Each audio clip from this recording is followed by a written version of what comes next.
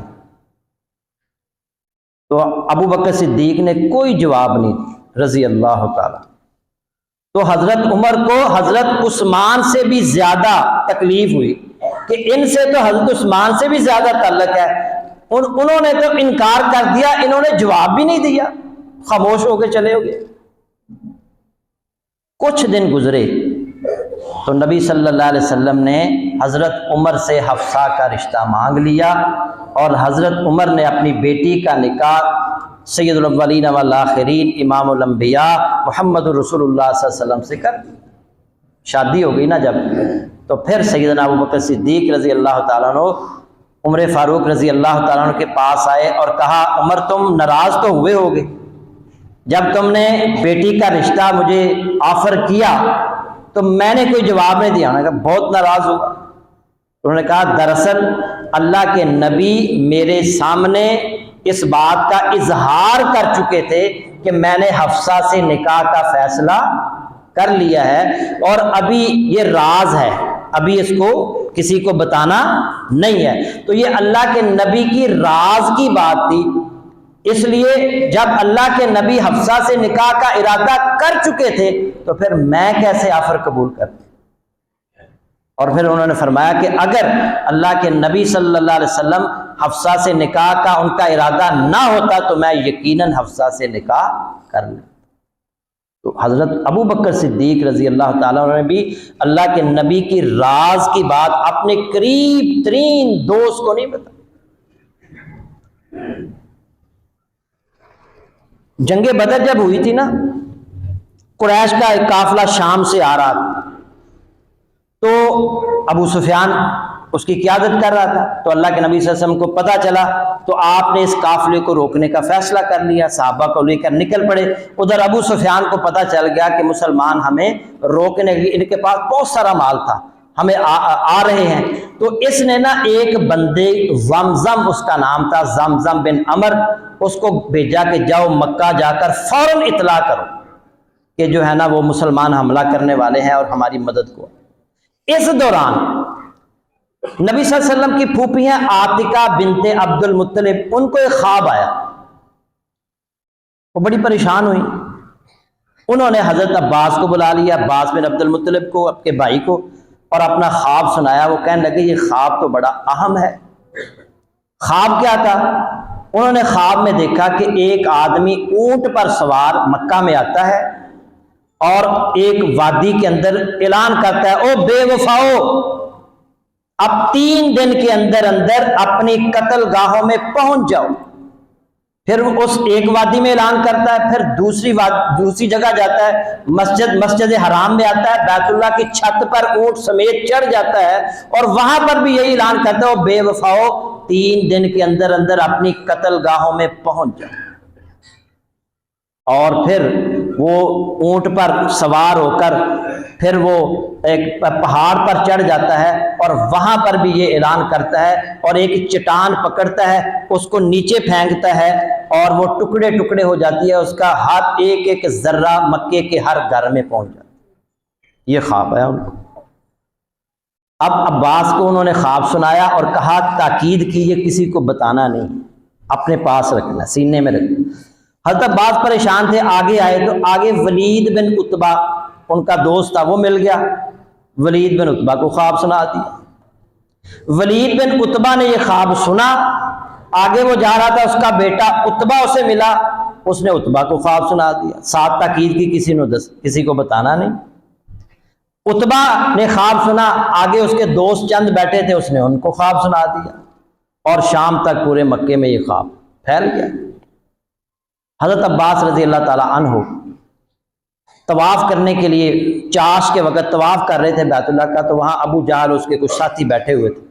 تو وہ ابو جہل کہنے لگا، جی آپ نے میری بات سن کے جانا ہے۔ پریشان ہوئے کہ اس نے اس وقت میرے سے کیا بات کرنی ہے۔ طواف مکمل کیا، ابو جہل کے پاس گیا، اس نے کہا، وہ پہلے تو محمد صلی اللہ علیہ وسلم نے نبوت کا دعویٰ کیا، اب تمہاری عورتوں نے بھی نبی ہونے کا دعویٰ کر دیا۔ وہ کہنے لگے کیا ہوا؟ اس نے خواب سنا دیا عباس کو۔ وہ پریشان ہوئے، انہوں نے انکار کیا اس کے سامنے کہ ایسا کوئی خواب میرے علم میں نہیں ہے۔ تو وہ بڑے پریشان ہوئے کہ یہ خواب میں نے صرف ولید کو سنایا، ولید بن عتبہ کو، اور اب ہر جگہ پر یہ پہنچ گیا۔ تو بہرحال ابو جہل کہنے لگا کہ اگر 3 دن کے اندر اندر یہ خواب سچا نہ ہوا تو ہم ایک تحریر لکھیں گے اور اس تحریر میں لکھیں گے کہ یہ خاندان جو ہے نا یہ جھوٹا ہے۔ عباس رضی اللہ تعالیٰ عنہ گھر گئے، عورتیں اکٹھی ہو گئی، انہوں نے کہا کہ آپ کے سامنے ابو جہل جو ہے نا وہ ہمارے خلاف باتیں کرتا رہا اور آپ کی غیرت نہیں جاگی، آپ کی حمیت نہیں جاگی، آپ نے اس کو جواب کیوں نہیں دیا؟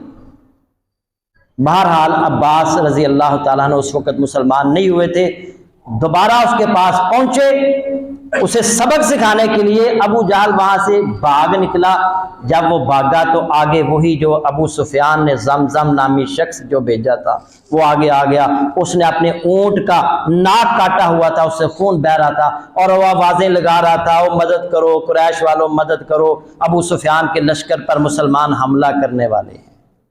خواب سچا ثابت ہوا، اور پھر آپ کے سامنے ہے کہ بدر کے مارکے کے اندر مسلمانوں نے عبرت ناک شکست دی کافروں۔ تو بات میں کر رہا تھا کہ یہ خواب حضرت عباس کو عاتکہ بنت عبد المطلب نے سنایا، انہوں نے آگے تاکید بھی کی کسی کو نہیں بتانا، لیکن انہوں نے آگے سنا دیا ولید کو، اور وہ شام تک پورے مکے کے اندر پہنچ گیا۔ تو یہ پہلے بھی ایسے ہوتا چلا آ رہا ہے، اور اسلام نے ہمیں یہ تعلیم دی ہے کہ جب کوئی آپ کے سامنے راز کی بات کرتا ہے تو اس راز کی بات کو چھپانا ہے، کسی قابل اعتماد دوست کو بھی نہیں بتانا، انتہائی قریبی سہیلی کو بھی نہیں بتانا، ورنہ ان 2 ہونٹوں سے نکلی ہوئی بات، ایک قول ہے، ان 2 ہونٹوں سے نکلی ہوئی بات پھیل جاتی ہے۔ آپ اس بات کو پھیلنے سے روک نہیں سکتے۔ تو میرے بھائیوں، یہ ادب ہے، یہ اصول اسلام نے ہمیں دیا ہے، اور یہ بات واضح کر دی ہے کہ راز اگر تمہیں کوئی بتاتا ہے، کوئی بات بتاتا ہے، تو اس کو راز رکھنا ہے، اپنے سینے میں دفن کرنا ہے، اسے آگے نہیں پھیلانا۔ اسی طرح یاد رکھیں، میاں بیوی کا جو تعلق ہے، بعض ہمارے معاشرے کے اندر یہ بھی عام سی بات ہے کہ ازواجی تعلق قائم کیا شوہر نے بیوی کے ساتھ، اور پھر وہ شوہر جو ہے وہ آ کر دوست احباب کے سامنے مزے لے لے کر سناتا ہے، اور اس کی بیوی اپنی سہیلیوں میں مزے لے لے کر سناتی ہے۔ بہت بڑا جرم ہے یہ۔ راز شوہر اور بیوی کے درمیان رہنا چاہیے، کسی تیسرے بندے کو اس کی خبر نہیں ہونی چاہیے۔ اللہ کے نبی صلی اللہ علیہ وسلم نے فرمایا، ان من اشر الناس عند اللہ منزلۃ یوم القیامت الرجل، قیامت کے روز اللہ کے ہاں سب سے بدتر مرتبے والا وہ شخص ہوگا، یفضی الی المرأۃ وتفضی الیہ ثم ینشر سرها، جو اپنی عورت سے ملاپ کرے اور عورت اس سے ملاپ کرے، پھر وہ میاں بیوی کے راز کو پھیلائے، دوستوں میں مزے لے لے کر سنائے۔ سب سے بدترین مرتبے والا وہ شخص قیامت والے دن ہوگا۔ تو بیوی کے راز چھپانے ہیں، اسی طرح بیویاں اپنے شوہر کے راز چھپائیں۔ مزید انشاءاللہ اصول و آداب آئندہ جمعہ میں بھی بیان کیے جائیں گے۔ اللہ تعالیٰ ان پر عمل کی توفیق عطا فرمائے۔ وآخر دعوانا الحمدللہ رب العالمین۔